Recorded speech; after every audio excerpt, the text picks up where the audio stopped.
अस्सलाम वालेकुम everyone and welcome back to my channel. उम्मीद करती हूँ कि आप सब बिल्कुल ठीक होंगे और खैरियत से होंगे। तो जनाब, आज जो आप इतनी तैयारी देख रहे हैं, ये तैयारी सिर्फ व्लॉग के लिए नहीं है। मैं एक्चुअली पार्टी में जा रही हूँ। ये है एक बर्थडे पार्टी, तो सोचा क्यों ना आपके साथ भी कुछ मैं क्लिप्स शेयर कर लूँ। कोशिश करूंगी कि मैं पार्टी की भी कुछ क्लिप्स आप लोग के साथ इस व्लॉग में शेयर करूं। अदरवाइज ये जो व्लॉग होगा ये होगा मेरी सैटरडे की वीकेंड की रूटीन के ऊपर। तो मैं आपके साथ वो सारी चीजें शेयर करूंगी जो आज सुबह से मैंने स्टार्ट की हैं। कोशिश करूंगी कि मैं एंड तक की रूटीन आपके साथ शेयर कर सकूं। कुछ पार्टी के क्लिप्स होंगे वो भी शेयर करूंगी। तो चलिए फिर व्लॉग को स्टार्ट करते हैं। तो जी किचन में आते ही सबसे पहले मैंने ये मीट निकाल दिया था, क्योंकि मुझे आज बनाने हैं शामी कबाब। तो मैंने सोचा जब तक मैं नाश्ता करूँगी, नाश्ता प्रिपेयर करूँगी, तब तक ये मीट जो है वो डिफ्रोज हो जाएगा। तो फिर मैंने नाश्ता बना लिया था, बच्चों के लिए भी और अपने लिए भी, क्योंकि बच्चे भी उठ ही चुके थे। मैं भी थोड़ा लेट ही उठी थी। तो यहाँ पर मैंने तो अपने लिए सिर्फ ये टोस्ट ही लिए थे, जिसको मैंने एयर फ्रायर में हल्का सा टोस्ट कर लिया था। और यहाँ पे नाश्ते की तैयारी हो चुकी थी। नाश्ता करने के बाद जनाब मुझे जाना था आज बर्थडे पार्टी में। तो मैंने सोचा कि मैं क्यों ना कपड़े प्रेस करूं, ताकि ये काम ख़त्म हो जाए। ये मुस्कान की कुर्ती थी जो मैंने पहले प्रेस की, उसके बाद फिर हस्बैंड ने कपड़े प्रेस किए। फिर मुझे अपनी अनारकली थी जो मुझे पहनना था आज रात में ड्रेस, उसको मैंने आयरन किया। तो मैंने सोचा कि चलें पहले मैं ये प्रेस करने का काम ख़त्म कर लेती हूँ, फिर मैं बनाना शुरू करूँगी शामी कबाब। तब तक जो मीट था वो भी अच्छे तरीके से डिफ्रोज़ हो चुका था। और यहाँ पे जो आप मीट देख रहे हैं, उसके जो थोड़ी से जो पीसेस हैं वो थोड़े बड़े थे। तो मैंने इसको अच्छे तरीके से साफ़ पानी से वॉश करने के बाद इनकी जो पीसेस हैं, जो बोटियों के पीसेस थे, मैंने थोड़े छोटे छोटे इनके पीसेस में कर लिया था, ताकि कबाब को जो मैं मीट कुक करूँ तो कुक करने में थोड़ी आसानी हो जाए। तो यहाँ पर कटिंग बोर्ड की हेल्प से मैंने सारा जो मीट था उसके छोटे छोटे स्लाइसेस कर लिए थे, पीस कर लिए थे। मैं शामी कबाब का जो बीफ कुक करूँगी वो प्रेशर कुकर में कुक करूँगी, क्योंकि उससे जो मीट होता है वो काफ़ी टेंडर और सॉफ्ट हो जाता है। यहाँ पर मैं आपको सारे स्पाइसेस शो कर रही हूँ जो मैं शामी कबाब में यूज़ करती हूँ। तो मैंने एक छोटी दरमियानी साइज़ की वाइट अनियन ले ली थी, और मीट में मैंने ऐड किया है जिंजर गार्लिक पेस्ट। और मैं जो थोड़ा सा जो जिंजर गार्लिक आप देख रहे हैं, ये मैंने फ्रेश भी लिया है। 2 या 3 खाने के जवे आप ले लें लहसुन के। और थोड़ा सा मैंने अदरक का टुकड़ा ले लिया था 2-3 इंच का, उसको हल्का हल्का सा आप चॉप कर लें या स्लाइस कर लें। हल्दी ली थी, क्रश पेपर ली थी, कुटी हुई मिर्चें, पिसी हुई लाल मिर्च और साबुत धनिया, नमक और साबुत और पिसा हुआ धनिया। ये सारे मिर्च मसाले जो थे, ड्राई मसाले, मैंने मीट में ऐड कर दिए थे। और बस फिर मैं इसमें ज़रूरत के हिसाब से मैंने इसमें पानी ऐड कर दिया था। तो मैंने 2 बड़े गिलास भर के पानी डाले थे। और क्योंकि मेरे पास मीट भी मैंने ज़्यादा लिया था और मैं ज़ाहिर है बीफ का बना रही थी, तो जितना अच्छा आप बीफ कुक करेंगे आपके कबाब उतने ही ज़्यादा अच्छे बनेंगे। तो जब तक ये मीट कुक हो रहा था, मैंने चने की दाल ले ली थी।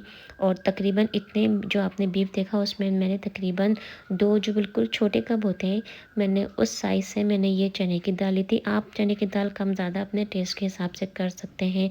तो मैंने दाल को सोख करके रख दिया था, ताकि दाल जो है वो अच्छे तरीके से सॉफ्ट हो जाए। यहाँ पर जो था मीट वो इस टाइम तक गल चुका था। तो मैंने यहाँ पे चने की दाल इसमें ऐड कर दिए। अच्छा, तो मैंने इसमें आपने देखा होगा पिसा हुआ गरम मसाला नहीं डाला था, ना ही साबुत डाला था, ना ही पिसा हुआ डाला था। तो इस स्टेज पे जब आप चने की दाल डालेंगे तब आप डालिएगा पिसा हुआ गरम मसाला। और जो मैं गरम मसाला यूज़ कर रही हूँ इस रेसिपी में, वो मैंने खुद अपना घर का बनाया हुआ गरम मसाला है, और जो मैंने रिसेंटली अपनी वीडियो में शेयर भी की है पूरी फुल रेसिपी। अगर आप लोग चाहें तो वहाँ जाके वॉच कर सकते हैं उस व्लॉग में। तो बस जब चने की दाल भी अच्छे तरीके से गल गई थी, थोड़ा सा ये जो हमारा कबाबों का मसाला है नॉर्मल हो चुका था, बहुत ज़्यादा गर्म नहीं था, तो मैंने चॉपर में डाल के इस तरह से उसको चॉप कर लिया था। कोशिश कीजिएगा थोड़ा थोड़ा डाल के इसको अच्छे तरीके से आप चॉप कीजिए। जो हमने दाल कुक की है वो अच्छे तरीके से कुक कीजिएगा, ताकि जो दाल के जो चंक्स हैं वो कबाब में ना आए।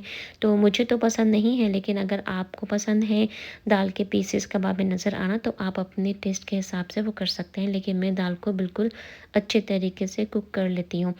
फिर उसके बाद यहाँ पे सारा चॉपिंग का काम था। मैंने हरा धनिया लिया, सिलेंट्रोस को वॉश करके बारीक बारीक चॉप कर लिया, वो मैंने ऐड किया है। यहाँ पे मैं अनियन यूज़ कर रही हूँ, उसको भी इसी तरह से मैं बिल्कुल बारीक बारीक चॉप कर लूँगी। तो हरा धनिया ऐड किया है मैंने, इसमें अनियंस ऐड किए हैं, प्याज। इसके अलावा मैंने हरी मिर्चें जो थी छोटी, मैंने वो भी आई थिंक 3 या 4 ली थी मैंने, वो आप इसमें ऐड कर लीजिएगा अपने टेस्ट के हिसाब से। मैंने इसमें 1 अंडा यूज़ किया था, अगर आप चाहें तो स्किप कर सकते हैं, अगर आप चाहें तो 1 के बजाय 2 अंडे भी आप डाल सकते हैं। अंडा डालने से बाइंडिंग बहुत अच्छी होती है, जब आप फ्राई करेंगे तो जब उसका जो क्रंच होता है वो बहुत अच्छा आता है कबाब में। लेकिन टोटली आपकी चॉइस है, अगर आपको अंडा पसंद नहीं है तो जैसे मैंने कहा आप स्किप कर सकते हैं।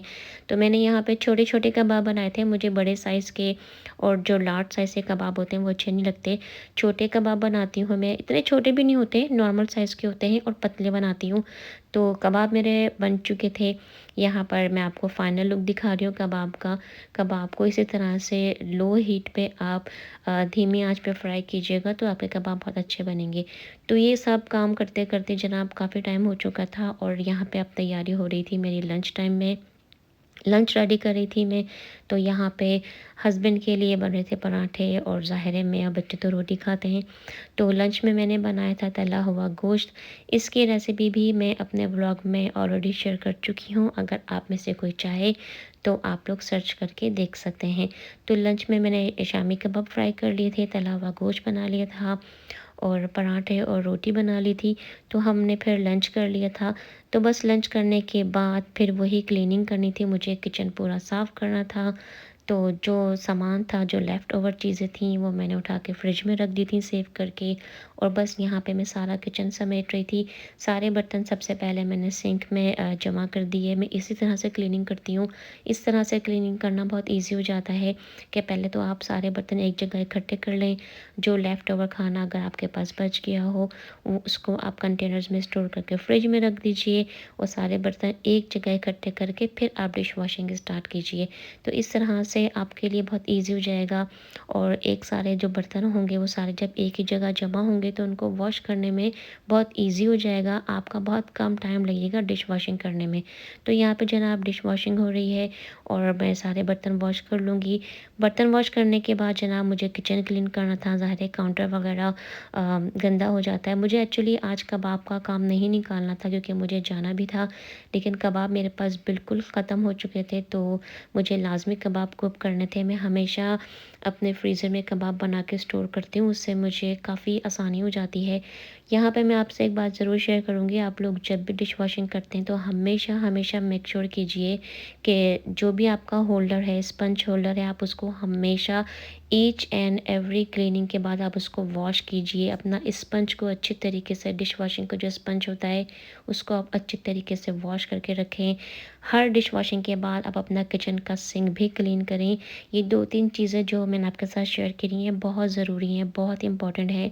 इस चीज़ का आप हमेशा ख़्याल रखा करें कि जहाँ पर आप ये स्पंजेस को जहाँ पे भी स्टोर करते हैं वो सरफेस जो है वो आपका क्लीन रहे, क्योंकि इन सब चीज़ों में बहुत ज़्यादा बैक्टीरिया होता है, बहुत ज़्यादा जर्म्स होते हैं।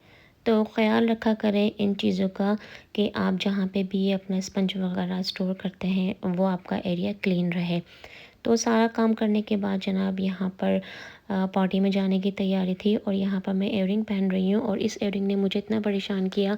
इसका जो लॉक था, आई डोंट नो समहाउ वो जो लॉक था वो अटैच हो के ही नहीं दे रहा था।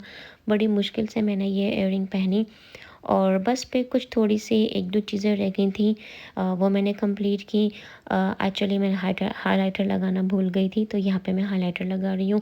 तो आज मेरा मूड था अपने बालों को टाई करने का, क्योंकि हमेशा यही होता है घर के कामों में और बाकी सबकी तैयारी देखने में टाइम जाने का हो जाता है और मेरा हेयर स्टाइल बनाना हमेशा रह जाता है और इस दफ़ा भी कुछ ऐसा ही हुआ। मेरा मूड था कि मैं कुछ हेयर स्टाइल बना लूँ, लेकिन मैं बना नहीं सकी क्योंकि हम लोग लेट हो रहे थे पार्टी में जाने के लिए और रास्ता भी थोड़ा दूर था। एक्चुअली बर्थडे पार्टी थी मेरी सिस्टर इन लॉ हैं उनकी ग्रैंड डॉटर्स की, तो वहाँ हम लोग जा रहे थे। यहाँ मैं आपके साथ व्यू शेयर कर रही हूँ बे ब्रिज के।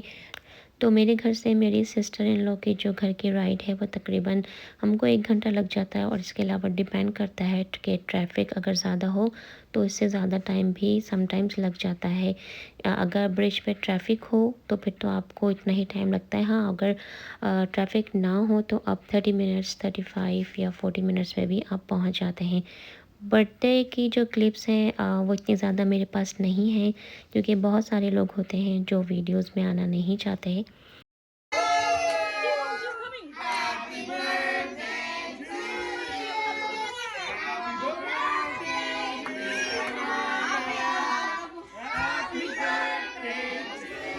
तो अब जो मैं आपके साथ नेक्स्ट क्लिप शेयर कर रही हूँ, इसे पिनियाडा कहते हैं। तो इसके अंदर कैंडी आप इंसर्ट कर देते हैं, और जो छोटे बच्चे होते हैं वो स्टिक की हेल्प से इसको ब्रेक करने की कोशिश करते हैं, क्योंकि इसमें कैंडी इंसर्ट की हुई होती है, और जैसे ही यह स्लोली रिप होना स्टार्ट होता है तो कैंडीज़ जो हैं वो बाहर आना स्टार्ट हो जाती हैं। तो बच्चे इस चीज़ को बहुत इंजॉय करते हैं। तो बस जनाब, बर्थडे पार्टी में से हम आ चुके थे, और बस घर पे आते ही जो सबसे पहला काम था वो हील को रिमूव करना था, क्योंकि जो हील्स होती हैं वो बहुत टायरिंग होती हैं। यहाँ पर मैं आपको अपना पूरा ड्रेस शो कर रही हूँ, क्योंकि जाते टाइम पे मुझे चांस नहीं मिला था कि मैं अपना पूरा ड्रेस शो कर सकूँ आपको। ये जो ड्रेस है ये मैंने पाकिस्तान से बाय किया था। मैं मोस्टली शॉपिंग अपने पाकिस्तान से ही करती हूँ जब मैं वहाँ से आती हूँ। तो बस जनाब, यहाँ पर डे ख़त्म हुआ। तो जनाब, ये था आज का व्लॉग। उम्मीद करती हूँ कि आपने इस व्लॉग को एंजॉय किया होगा, आपको ये वीडियो अच्छी लगेगी। गाइस, अगर आप लोग मेरी वीडियो देख रहे हैं और आपको मेरी वीडियोस अच्छी भी लग रही हैं, पसंद आ रही है, तो गाइस थंबनेल को प्रेस कीजिए, लाइक कीजिए, वीडियो को अपने फ्रेंड्स के साथ शेयर कीजिए। अगर आपने अब तक मेरे चैनल को सब्सक्राइब नहीं किया है तो guys please subscribe to my channel, ताकि आप मेरी हर नई वीडियो को टाइम पर वॉच कर सकें। अपना बहुत सारा ख्याल रखिएगा। नेक्स्ट व्लॉग में आपसे बहुत जल्द मुलाकात होगी। अल्लाह हाफिज।